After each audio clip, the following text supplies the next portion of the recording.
Ahoy, and welcome back to Titanic Talkline. I am Alexia, and this week I have on Tim Gough, who is going to do me a good favor because I never got a chance to play Titanic Adventure Out of Time. So he's going to basically walk me through the game and tell me about it. And also, I'd like to hear more about his story in general. So, hi, Tim.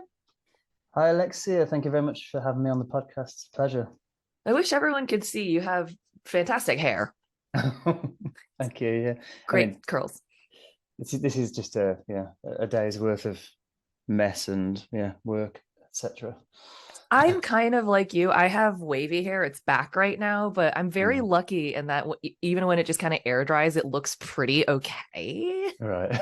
Yeah, like I'm just fortunate. I get that thing every once in a while. People are like, "Oh my gosh, what do you do to your hair?" I'm like, "Nothing." Nothing. Sorry. I wish I had better answers. Yeah. But I alluded to your Titanic Adventure Out of Time experience, but what is your like personal Titanic story, or is it just this game? It includes the game, but I suppose you would call me, well, just a Titanic fan in general. Hmm. Um, I I guess it's began with the James Cameron film. So when that was released, I would have been, was it 1997? So I would have been nine.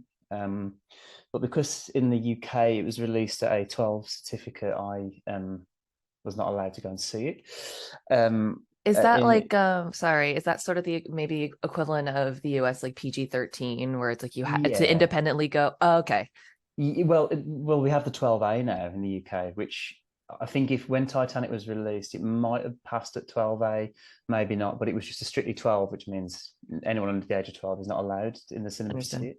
And my mum was quite strict at the time, so I had to like suffer the every member of my family going and see it because I'm the youngest, and then me just having to wait for it to be released on VHS. So in the meantime, I just watched every featurette that there was on TV. I recorded them on VHS. I watched the cast interviews. I watched Cameron talking about how he like shot a lot of the sort of special effects sequences. And I was thinking about this, Alexia. I was thinking, well, what, why, when I was not, a 9-year-old child, why did I love a film that I hadn't seen? And what was it that attracted me to it? And I can think of two things. Firstly, I love history, and I remember seeing the trailer for the film. Still remember it to this day when I first saw it, and I just had this fascination with historical events, but when they're quite beautiful and tragic, like tragic at the same time. And I think that's fascinating with this story, isn't it? With Titanic, the myth of the Titanic. Um, and I just love romance. I that's interesting because I talk about this a little bit on the show where there's Titanic the event and then as you referred to it Titanic the myth Yeah. where it's almost over time becomes split into, excuse me, I live in the state of Texas and I'm allergic to everything. Right. I apologize, but there's this sort of fictionalized mythology that's sprung out of Titanic. And it's kind of interesting in a way because I think that's what inspires a lot of the fiction and a Yeah. lot of the art and the recreations and what have you. Yeah. But I think unfortunately for some people it goes a little too far into romance in a weird way. Does that make sense? Yeah, no, absolutely. It can be romanticized, can't it? I think I wanted to be Leo when I was younger, and then and I just I was in mean, love with Kate fair. Winslet. Fair. Yeah, and I still like them. I love them to this day. But I would credit as well, like Titanic, being one of those films now that's just has been such a huge part of my life in terms of where I am now. Because I think it really got me into cinema. I studied film at university and did a postgraduate like masters in film. I'm currently doing a PhD in film. I teach film now at college. And I credit, Titanic has been one of those influences that just got me into that kind of world, I suppose. I think Um, that's important. mm, You yeah, know, definitely. there is a faction of, people who don't like the movie for whatever. And that's Oh yeah. fair. You don't have to. In the same way that there's some things that I like where people just look at me like I am out of my mind.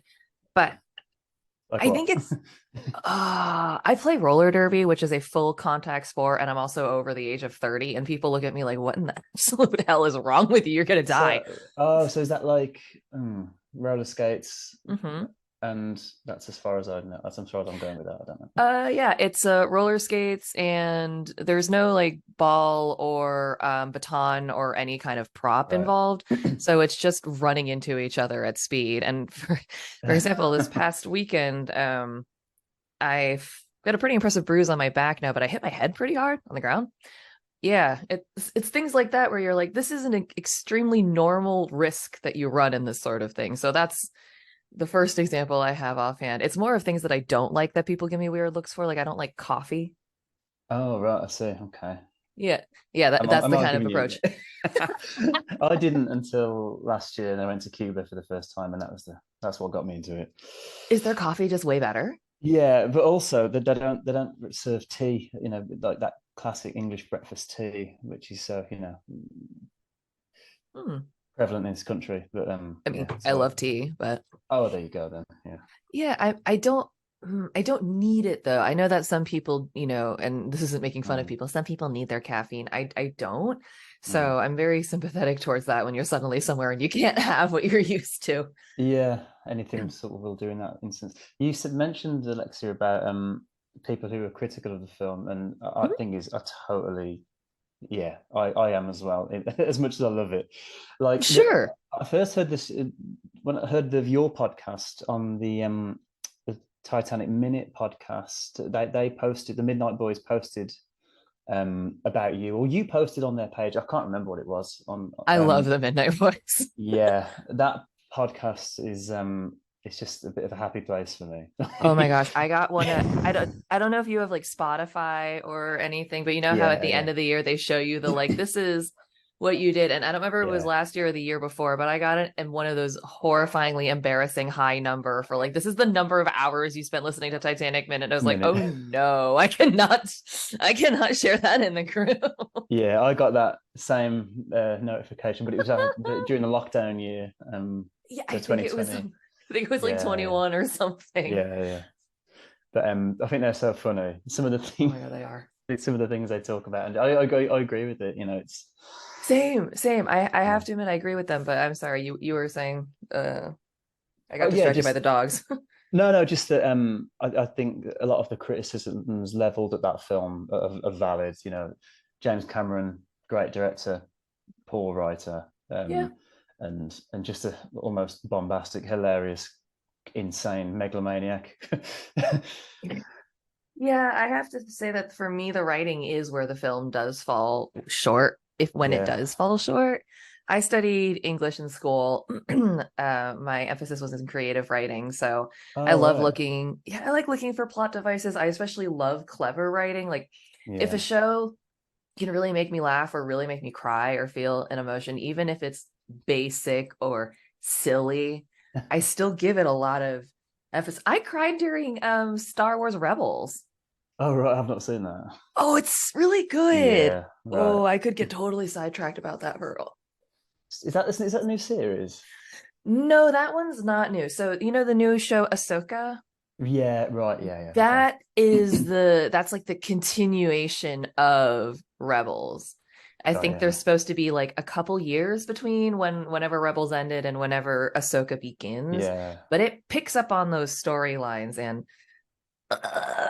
all right, I'm gonna do it. I'm sidetracking onto a rant real quick, but it's about, to me, it's like I personally really acknowledge certain things like animation and 3D animation as, to me, very legitimate art. Yeah. And I think Absolutely. that, yeah, and I think that there's some faction of people that don't see it that way. So Mm, until intellectual property is made live action, some people don't view it as high art yeah. or worthy of consideration. And I think that that's a real shame because there's some things that can only be conveyed in animation. in Rebels and Clone Wars, Ahsoka's a bloody gymnast. She's Yeah. backflipping and here and there and everywhere, doing these literally impossible things, but she's animated. You can do that. Right. Okay. Rosario Dawson is not a superhero Simone Biles, and I don't think anyone expects her to be. But it means that that version of the character is more toned down. It's different, and in my mind, you miss sort of that quote unquote magic, that same thing that happens when you make Disney films animated to live, because you lose that, nonsense fantasy element that comes with being able to use animation. Yeah. Yeah. Animation's brilliant. I love it. It's great. There's some Same. classics that have been released, animated films anyway. Hmm. And I think that might sort of be a nice segue into talking about the game, actually. I was about to say, I was going to say, people actually don't think that video games are high art either. They Game talk. are. Game talk. Game talk, game talk. Okay, so I was not and am not a big gamer, and neither was anybody else really in my family. Right. And I think also important to note that back in the day, games were not streaming. You had to own them. Yeah. And I didn't, this is not one that I had access to or anyone that I knew had. So, I think it. So when was it released? I think it was 1996. It was released first in America, and then with the sort of when Cameron's film was released, I think it just kind of went back on the shelves, and then it just sold like gangbusters, and then it came to the UK. I think in about early '98. I want to say. I might be getting my timeline wrong there, but I think I might have got it the Christmas of '97, maybe my birthday 1998. So I would Mhm. have been literally about 9, 10. Um, yeah, and like you, I'm not a massive gamer. Like I know I'm here to talk about the game, but I'm not one of the. I don't have a gaming chair. I don't have the gaming headset or anything like that. I just. I do, ironically, Oh, you do. You're more of a gamer than me, then. I guess. Yeah.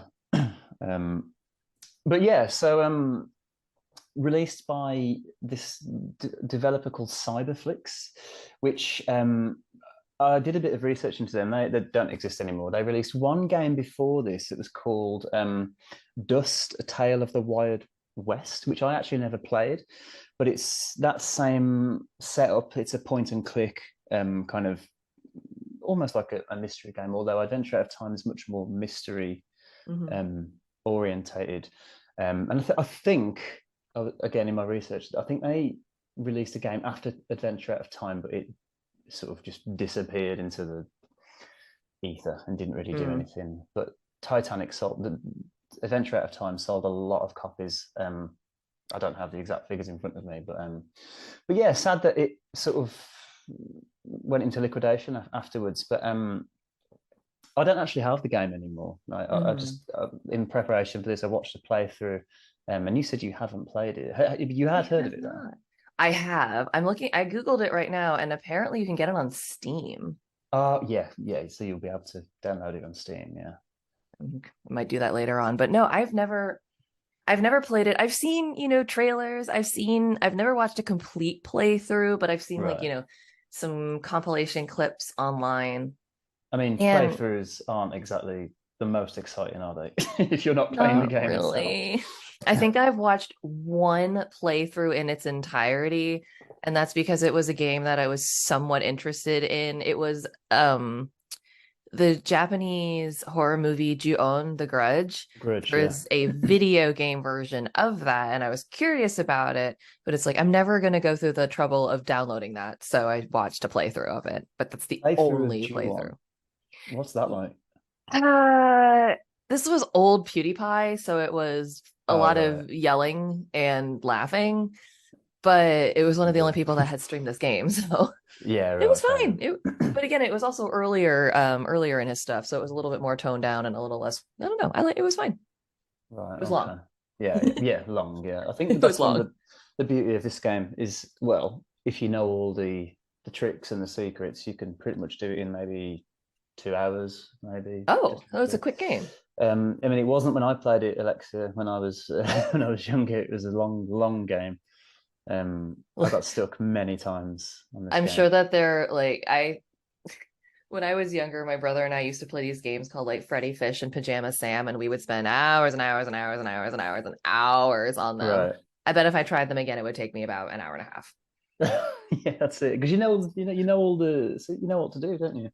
Yeah, Yeah. yeah. Um, Oh, and that at the time when I had this, I couldn't access any like cheats or guidebooks. I think eventually they came out on like sort of fan forums and stuff, but so I was literally just having to solve this because it is a series of puzzles really, mhm. on my own. And it's very like political as well, and wrapped up in sort of elements of European and history, which kind of went over my head at the time. But yeah, in watching a playthrough recently on YouTube, and I wouldn't usually read the comments, Alexia, on YouTube, but I did in this instance, and I noticed that people are still traumatized by this game. It still haunts them, and the reason for that is it's apart from the fact it's very mysterious, but it the graphics for the time were really really good, and the character Okay. interactions that you have were very creepy. The way the characters, their faces were animated, the way they moved. I have um I looked it up and I have the Steam page open and the Steam page has the trailer playing. I don't have the sound on, but right, yeah, it's very weird. it's like that uncanny valley style, Yeah. of the way the characters interact with you, and when you click Early on mocap, I think. yeah, I think that's what it was. Yeah, they had like they I think they got a troupe of actors, and sort of got them in and modeled their sort of faces, and so yeah, very realistic. Hmm. But there was a couple of scenes in it that have really really stuck with people since childhood as just being creepy and terrifying. And Don't mind me, I just bought that on Steam. oh, there you go then, brilliant. But please continue to spoil things and tell me about this Oh well, because I this is am it. I'm yeah, gonna spoil this game now. Yeah, I please mean, please I do think because this, yeah, the statute of limitations for I was spoilers on this literally game. I think that was actually something that the Midnight Boys brought up in their Titanic thing where they're like, sorry for spoiling this 20-year-old movie. That's kind of how it Yeah, is, where it's like, I mean, yeah. So you've if had you enough haven't time to seen it, shield. Yeah, you've had enough time to shield yourself. Calm down. yeah, where have you been if you haven't seen it? um, so I mean, and anyone, surely anyone listening to this must have played the game, or Has some will just familiarity or watch the playthrough. something. Yeah, Yeah, something. exactly. Yeah, but so the plot setup. So I mean, it's quite complicated, but I'll do my best. So you, the game starts, um, and it opens in this London apartment. And the date is April 14th, 1942. So 30 years after the sinking. But Hmm. obviously, we're in the middle of World War II. And you play this, or you seem to play this failed spy who you can like interact with some of the objects in the room. It's because it's a point and click game. So you can imagine sitting there with the Right. mouse and you move with the arrows, and you can pick up postcards that have like has like writing on, and there's a model of the Titanic on your mantelpiece. The radio's playing, and it's like a news bulletin of headlines. So the London's being currently being bombed. Hmm. You can sort of try and escape through the door, but you open the door and your landlady's saying that you're behind on your rent. So basically, not a great state of affairs where you are, Great way to and wake up. yeah, exactly. And you sort of you hear your character talking. He picks up a watch and he starts talking, and he says that he failed a mission, but you don't quite know what it was. Um, and you at some point the air raid siren starts ringing out, and It's always a good sign.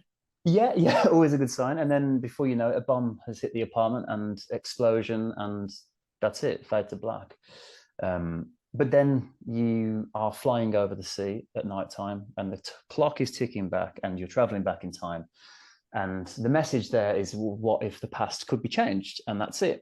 And then you see the Titanic, and then you end up in your cabin, which is cabin C-73. Still remember that. And it is the night of the sinking. and Okay. it's 9:30 at night. That's all so, right. so you obviously any fan, well, anyone who knows a thing or two about the timeline of Titanic is you have about 2 hours ish, Ish, if you're, and yeah. yeah, until you're going to hit the iceberg. But obviously, at this point in the game, and this is interesting to sort of say, at the time, you didn't know what the stakes were. You didn't know whether your mission would be to stop the Titanic sinking. You didn't know quite what you were doing, if you know what I mean. You were Sure. just on the ship, Right. and then, if I remember, you then had to insert disc 2 because the game came on 2 discs. So Yep. you insert disc 2, and you're in this dark, sort of very dimly lit cabin, and there's a knock at your door, and it's your steward who's called Smethels, and this is your first character interaction. So he's this like snooty, sort of upper class English butler, who distrusts you massively, Of and course, then like you do. yeah, and he acts as your sort of information point. So he tells you about the controls. He gives you a map of the ship, and he gives you a card that says "Meet me by the electric camel," and that is your contact. So um, you're a secret agent essentially on this ship, and you have to meet with your contact in the gymnasium. On Excellent. your dresser, there's a message that says "Meet me tonight on deck. Tell no one," and it's signed by someone called Georgia, which is interesting. Huh. Yeah, and that's it. And before you know it, you are free to explore Titanic, which take for granted now, really. But this was like our only opportunity at the time, really, to walk around this ship. Hmm. So yeah, Yeah. and that's it. And then you meet with your contact eventually, and she's called Penny, and she basically tells you that you need to find an object called the Okay. Rubaiyat. Now, the Rubaiyat is an actual book. It's a book of Persian poetry. I'm not sure if you've heard of it, but I it's have what actually. The right, yeah. Rubaiyat. And I think now, whenever I just hear that, I just think Titanic, and it's this object, and it's in the possession of a German colonel called Zeitel, um, Okay. who is sort of traveling on Titanic for suspicious reasons. Why he's got this book, we're not sure. All we know is that this book of poetry is worth a lot of money and is of great interest to the British government. So you need to intercept it. Hmm. Um, and that's it. And so you then have to sort of find a way to find this book, and and that's it. I mean, the game itself is sort of all about finding objects in particular. So you have the book you need to find. You have eventually a painting that is, which you later find out is actually a real life painting that was painted by Adolf Hitler. So I remember I told you about how it's quite political and wrapped up in sort of real life history. Um, the painting actually turns out to have battle plans on the back of it, which is why you have to try and find it. There's also a notebook that becomes of interest, that has a list of Russian spies in it that you have to intercept, and a diamond necklace, which is of great value, which, if it ends up in the wrong hands, could end up funding essentially World War One and the Serbian movement to assassinate Franz Ferdinand. So the L- stakes are Love pretty historical high. fiction. Yeah. No, I really, really do. That sounded like I was being silly, but this reminds me of a book that I really liked growing up. Mm. There was a series of young adult like sci-fi fantasy books called Pendragon, Right. and the premise is there's a bunch of worlds out there that are on like the brink of a turning point, and this guy, Pendragon, Bobby Pendragon, has to go there and help them with things. Right. And one of them is a past version of Earth. And basically, they have to ensure that the Hindenburg does blow up, because if it lands, it contained a large payment that would go towards this fictional gangster who basically funded the Nazis. Well, this is actually really similar to that then. Yeah, Yeah. that's what that reminded me of. Also, you mentioning of the Rubaiyat reminded me that the first time I'd ever heard of it was the I think it's still cold case of the Somerton man. Right. Somerton Man. Mm. Um he was the victim of murder, and one of the things that was found on his person was a scrap of paper that said Tamanchud, which Right. is the ending of it's found on the last page of the Rubaiyat of Omar Oh, Khayyam. right. Yeah. Okay. That That's was interesting. Yeah. sorry, that was a really terrible summary of that case, and I looked it up, and it's way too long for me to try to summarize. So if you are interested in that case, anybody, I do encourage you to look into it. It was absolutely fascinating. Oh, no, It's that's cool. Yeah. Yeah, it's the Somerton Man, Somerton, and yeah, it's one of those weird coded message. What does it mean in cases? But yeah, that's the first time I'd ever heard of the Rubaiyat. Right, yeah. Well, again, it's interesting you say that there's like he was found with a scrap of paper because there's a part of this story where you have to inspect a dead body. And remember, I told you how this sort of traumatized people. I mean, I say you inspect it. It's not like I remember playing a game called LA Noir. Not sure if you ever heard of that. Where Have yeah, have you played it? no, but I've heard of it. Well, that is literally you literally pick up limbs and you have to like inspect properly dead bodies by touching them and stuff. But this is not nowhere near as sort of gross as that. It's just you see a close up of this body, and on him is this sort of scrawled passage from the Rubaiyat, Mhm. which you then have to decode. But anyway, before I jump ahead, I just want to talk about some of the yeah, so some of the stakes in here. So Mhm.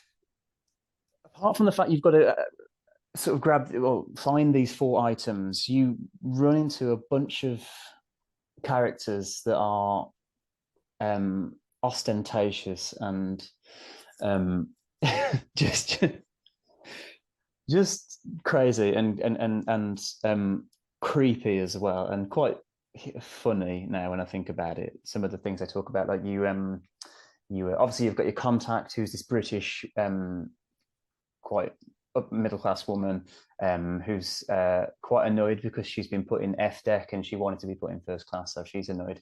You have two main antagonists. So you have this German colonel called Zeitel, who, like I said, he seems to be on maneuvers representing the German Empire, and he's very pro war in what he says. And you do sort of interact with him on a couple of occasions.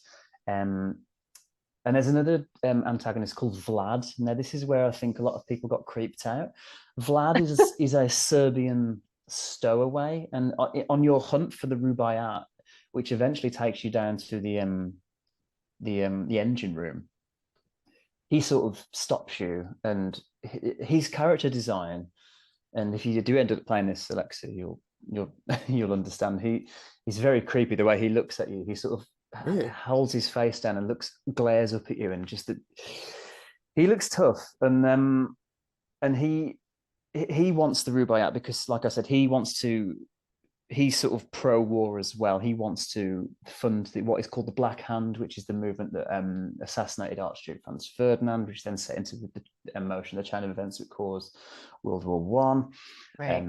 So essentially, and this is if you manage to obtain all of these items and get off the ship, you essentially have the let me try and get this right. You essentially have the opportunity to prevent the Russian Revolution Okay.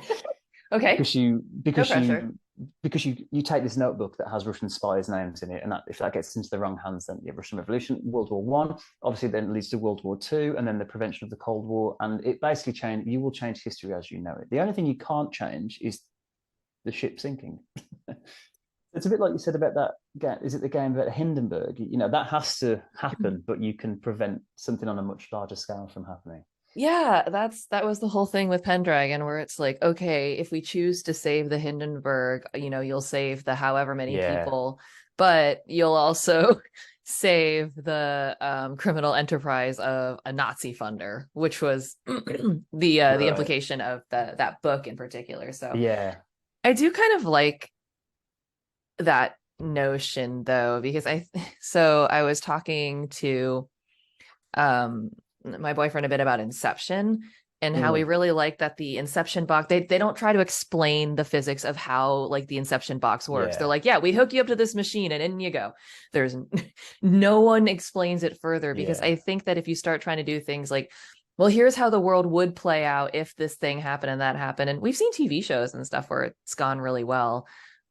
Is it The Man in the High Tower? That was what if the Nazis won? Right, that's it. Yeah. Yeah, and I think those things are cool, but in my brain, I would just stress myself out trying, if I were writing a sort of futuristic fiction like that, trying to think of all the butterfly effects that would happen if, the Titanic doesn't sink and then this and then that and then this and then da, da, Yeah. da. I would wind myself up. Yeah, I think that's it, isn't it? It's like that's the thing with this game is that it loosely, well, it kind of does hold together. It kind of Hmm. does. It does. It is semi-plausible that you can prevent these catastrophic events from happening. Um, Right. whether that, if we, I suppose it's a completely different debate whether you could have prevented it, but that's like I say, maybe for a different podcast. That's one of those things that people have talked about ad nauseum, where it's, even not even in the context of the game, but just in the context of like, oh well, if they hit the iceberg head on, or if they had done this, if they'd had the Yeah. Oh, binoculars, if that. that had Oh, happened. goodness. Yeah. Right. Yeah. There's all these things about what if, what if, what if, what if, what if. I Mm, mean, Marvel made a TV show based on the what ifs because it's fun to speculate. And it yeah. is. Yeah. This is one of the most sort of debated events of history, I think, isn't it, as well? Like Titanic. It's funny because it's like I don't even necessarily know that it's debated so much as it's just because there is no clear cut answer. There's Yeah. certain things for which there are an answer, and that's why people don't continue debating them in the same way. Hmm. And I think that for many people, there's certain things where it's like, how did this happen? And this is one Yeah. of them. There's some where it's like, how did this happen? Well, it was a hurricane. Hurricane Katrina happened because hurricanes are hurricanes. Like, we know how Yeah. it happened. Yeah. I really like just going a bit off topic from the game. I'll get back to it in a minute, I promise. But like I Okay. really like Bill Sauder, who Hmm. actually incidentally was actually a consultant on this game in terms of historical accuracy and of the design of Hmm. of the ship. And I've heard him say that he actually was quite dissatisfied with the overall sort of aesthetics of the modeling of the actual like interiors of some of the rooms in Adventure Out of Time, Hmm. particularly the Turkish bath, which is where the murder happens in the game. And he said it just didn't look right, didn't look accurate, and but I mean, what can you do? I also like Park Stevenson as well. I don't know if you know him. That Titan. He's like I think he's like has background in engineering or something, but they have really sort of factual insight into the sort of what happened about the Titanic, and yeah, that's who I like to go by really when it comes to the events of the Hmm. of the sinking. I'm not a historical expert, so I'm not one of the people that I think anyone should, come to consult. But there are people that, they literally make the studies of things like this their life, their life's work. And it's important, to acknowledge their involvement and things like that because it is important to involve people that do really understand. Yeah, yeah, I agree. Excuse me. Are you ready to go back to the Titanic? Oh, no one's ever asked me that. Yes, I am ready to go back to Titanic. I should have said it in that classic Bill Paxton way, shouldn't I? Never mind. So, some of the characters that you meet along the way, I've mentioned a couple of them, our main antagonists, but you've also meet an art dealer who is the one who smuggled this painting that has intelligence on the back of it, hence why it's been smuggled. He's helping Zeitel. You have Zeitel has an assistant called Willy von Heidelitz, who's a secret spy. Who, again, this is the spoiler. He's the one who ends up he gets electrocuted in the Turkish bath by Zeitel, because he finds out he's betrayed him. And this is the scene that traumatized people. So there's a fortune teller on the ship who sort of acts as this sort of, you can go to him and give him objects and say, can you give me a reading of this? What does this mean? Particularly when you find the passage from the Rubaiyat, you can go and ask him what it means and he gives you clues. Oh, maybe it means this. Okay, brilliant. Maybe it means this. Helpful. Thank you. I could also speculate. Yeah, I think he directs you to a certain area of the ship where you find something which then progresses the story along. But anyway, you give this fortune teller an object. I think it's the ring that's given to you, and he says, "Oh, someone's in trouble." And then there's a cutscene out of nowhere, and you see this character in the Turkish bath, and then he just gets electrocuted and screams out, and then it cuts back to your conversation with this fortune teller. So These things. yeah, well, it was. I mean, tame now, but traumatizing at the time. Who else have you got? So you've got an American businessman. There's a photographer on board, honeymooning with his wife, and again, he acts as quite a interesting character because you can. There's one part of the game where you can develop photos in his cabin, and you get to piece clues together about where to find certain objects. And there's a corrupt steel tycoon and his hideous wife. There's an Irish brother and sister like emigrating to America who are blackmailing them. You have Georgia, your sort of seems like she's an old girlfriend, but she's married to this sort of broke alcoholic. There's a very creepy vicar character who talks in riddles. A deck officer called Officer Morrow, who's obviously fictional. Mm-hmm. And various other crew members with a degree of hilarious British accents here and there. A variety of good to good, of like bad to worse. Yeah, sort of. Yeah, it's quite amusing. Oh no, they did a good job. Well, they did an okay job. They tried. Yeah, I shouldn't be too harsh on them. There's one character called Riviera who is a card player who's French, and he is actually in Cyberflix's first game, Dust.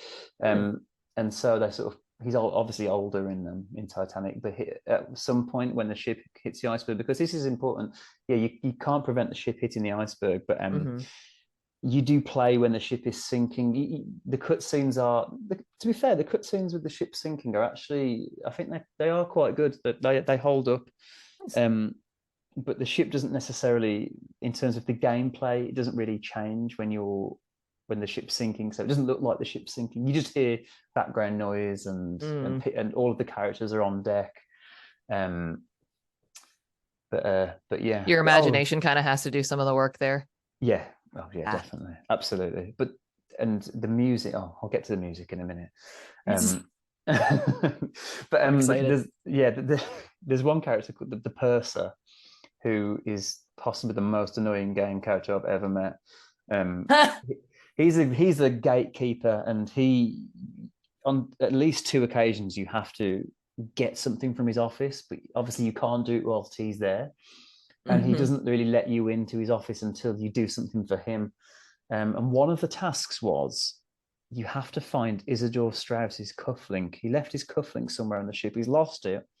He's complained to the purser, and now you've got to go and find it. Imagine that. Imagine looking for a cufflink on Titanic. This sounds like a different metaphor. Like it's almost as important. It's almost as prescient as rearranging the deck chairs on the Titanic. It's like it sounds like that. It's almost as far as looking for cufflinks on the Titanic. Yeah, it feels like that. And when I first played through this game when I was young, I think that took me about 2 weeks to solve, because it's this tiny object, and I searched every inch of that ship, and eventually I was on D deck. I was on D deck, as you are, and I ran into this American businessman who sort of befriends you, and he gives you clues. This is a thing with a lot of the characters; they're all there, and they talk to you about things and things people they've bumped into, but they're always giving you clues as to, oh, maybe you should do this, maybe you should look here. And he says, oh, I just saw Isidore Strauss, the owner of Macy's. Is it the owner of Macy's? Yeah. And he was sitting there, and I was like, oh my god, that's it. I click on the chair, there's the cufflink. I've just told you, Alexia, when you play, where the cufflink is. I'm just gonna find it on the chair then. Yeah. So and that's it. So I hunted for that cufflink for at least a couple of weeks. Anyway, I want to talk about the music, please, in this game. So something else that has sort of stayed with people is this really haunting soundtrack. And one of the reasons that it's stuck with people, a lot of the sort of, there's at least, I was doing a count on it. I got to about, there's at least 30 different pieces of like original music that was composed for the game, and the music like changes when you go to like different decks. So that you have like your A deck music, C deck music, D deck music, and like engine room.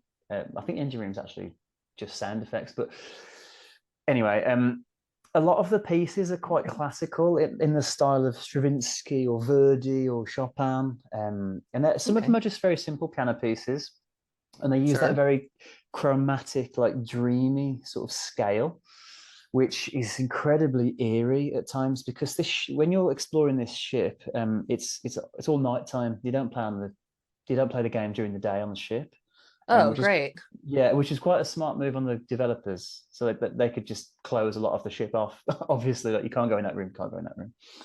Um, but these pieces are very reminiscent of this like Edwardian era, like of like opulence, but they're really melancholic and very somber, and they can actually be quite sinister and quite ghostly. Um, which I think is in keeping with the actual sort of spirit of the tragedy, of the ship. Mhm. Um, but this music is constantly playing in the background, even when you're having these character interactions. It's still there, playing sort of faintly in the background. So when you're having your dialogue scenes, um, but I'm just checking. Yeah, that's right. I particularly remember the music when you enter Scotland Road. So that's Mhm. that part of the ship that is that like that continuous corridor that took you Yes. from stern to bow? Right, that's it. So that's a part of the ship you can go on. Now I remember the music for that being incredibly dark and sinister, and um, that with the way that the characters interact with you. When you walk up to them, they sort of turn and face you, and then you click on them. The screen goes to black, and then it comes back up, and then they're there staring at you, and they talk to you, and that's your character interaction. And yeah, I mean, you get like given a set of like dialogues, like lines that you can choose from. Mhm. Um, some of which lead to different conversations, some of which sort of quite almost lazily, I want to say, just lead you to the same conversation with these characters. But all of Sure. these things combined, like it just creates this really eerie, creepy atmosphere, and the music in particular, I remember it was really, really sort of stuck with people. Um, so if you do play it, yeah, you'll have to sort of figure out which is your favorite. Scores are really impactful, like music and things, like can really enhance or absolutely detract from a form of media. Like Mm. if you're watching a TV show that has a terrible soundtrack, it can basically ruin a show. Oh, yeah. Or when the Yeah, sound balance is off, it's just like, oh my God, sound is so important. yeah, yeah. Sound design. That's again one of the reasons I love the film. Actually, I think because I love Celtic folk music now. Hmm. And again, I was thinking, well, why do I love this music? And it's because I think it started with the film. Yeah. Yeah, and to the point where even at my wedding we had a Cayley band, which is like a sort of folk band. Basically, I wanted at my wedding to have the steerage pie. That's what I wanted to recreate. That sounds Um, like a great time. yeah, absolutely. Fun And and simple. I think we succeeded to some extent. But anyway, so best scenes I think from this game, the ones that really stood out to me. Yes. Um, so I told you about the cutscene where you see the character get electrocuted. It's There's bananas and extremely, it's not funny to me, but it's just like, wow, all right, that's a choice. it's incredibly dramatic. Yeah. The character Vlad, when he finds out that you've been sort of interfering with, this is what he says: you've been interfering with my affairs for the last time. He Okay. challenges you to a fist fight in the engine room, um, which you have to do, by the way. All right. You have to fight this character. And Great. the first time I played it, I remember he beat the shit out of me. But he's pretty easy. He's pretty easy to beat. You can just click on parts of his body, and you just these fists. It's quite funny. These fists just fly out, and you can uppercut him, you can kick him, and but yeah. Anyway, it's pretty brutal though. Got to admit, like Yeesh. yeah, there's like it's like if you remember like there's all like trying to think of a game that maybe like Street Fighter or something. You like Mortal Kombat, you have like your sort of life level Uh-huh. that goes down. That sort of Yeah, yeah, you get that in that on screen. Um, there's a confrontation with Colonel Zeitel, the German antagonist, That's on top of the fourth smokestack, which is quite a cool set piece. And when you climb, again, you have to talk to you about music. When you climb Mm-hmm. the smokestack, the music's really like it's really cool there and really suspenseful, and it uses that chromatic, dreamy sort of scale. Um, but you get to the top, and because the notebook is up there and he's up Mm-hmm. there, and then he points a gun at you, and again, like you can get shot before the ship hits the iceberg in this game. You can die before the ship hits the iceberg. Oh. Maybe I won't tell you exactly when that is. Maybe I'll leave that. Maybe I'll Leave a leave that to you. one little thing. Yeah, but there are characters who, if you make the wrong move, or it's all about obtaining these objects. It's all Mm-hmm. about trying to find and once you obtain an object, you report back to Penny, your contact. She says, leave it with the purser. That's it. If you take an object and you get caught, or if you don't replace it with something else that looks like that object in that place, or if you don't, you've just got to be quite smart with it. Then you can get shot, basically. Excellent. Yeah. So there's that. Um, there's a great interaction with one of the engine room stokers. I think that's what they're called, the sort of stoker. I think maybe. You get into this sort of shouting match, and again, he's got this hilarious sort of like Cockney accent, and you can really dish out some insults at him. Great. And there's another scene where you actually get to fence another one of the characters, so like a sword fight. Yeah, why not? Yeah, Yeah. in the Yeah. squash court. Yeah, and that's quite a In the cool. squash court. Yeah. This sounds like Downton Abbey Clue. Sorry, you just took a giant drink of water. So no, it's fine. It's That's fine. what this sounds like. It was you in the squash court with the fencing sword. Like, It is though, isn't it? It's like it is a clue, sort of. Yeah, plot line. But the whole the point with that is that it's quite a friendly match. That's not a fist fight ah, type thing, or like if you beat him, he gives you more information about things and opens up more to you. So it's in your best interest to sort of beat him in this friendly fight, and then he ends up getting murdered for telling you too much, basically. excellent. Yeah. Um. So So yeah, do you have any like questions about the game? Maybe I haven't been clear enough on some of the plot or No, I anything like think that. this is really good because I'm going to play it at some point in the future, but I'm sure there's also other people that didn't get a chance to play the game that were maybe curious a bit about, some more insight as to how the game worked because yeah, this is just one that I missed. And I've heard a lot about it over the course of my doing the show, but no one's ever Yeah, dedicatedly been like, I would like to talk about this game. yeah. I'm surprised that no one's really sort of brought it up, on the Same. podcast up to this point because it's sort of got that cult status now. Yeah, Um, I've been surprised. yeah.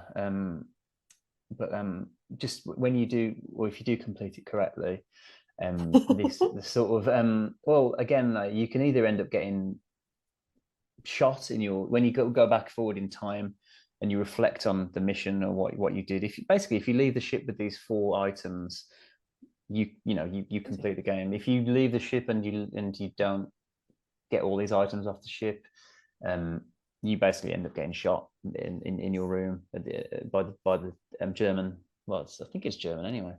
Huh. It's again quite a brutal ending. Or otherwise, it's quite a nice ending when you sort of reflect on how you completed the game in Mhm. obtaining these items. Because you can die on the ship as well. Like you don't really see it, but if you don't get off in Sure. time, well, that's it. Yeah, you're done for basically. Well, I mean, that Um, makes sense. yeah. Um, but yeah, it'll always have a sort of special place in my heart because it allowed me to enjoy the Titanic when at a time when I was too young to see the film, Hmm. and I'll still remember when I first saw that film. Um, it just sort of it changed my life, and then it just these two things combined, and then I got into. I mean, I was following the Titanic Honor and Glory project for a Hmm. long time, and I think they've done an amazing job in like recreating a lot of the interior, haven't they? And they've been working on it for Hmm. years. I know they haven't quite achieved what they set out to, but I think what they've done is just incredible. Yeah. Um, and and yeah, I mean, it sort of inspired me to go to some Titanic places. So, have you been to many like Titanic like museums or tourist spots? I was going to ask you this, but there I actually. have. So I've been to the museum in Pigeon Forge, and I've been to the attraction in Vegas.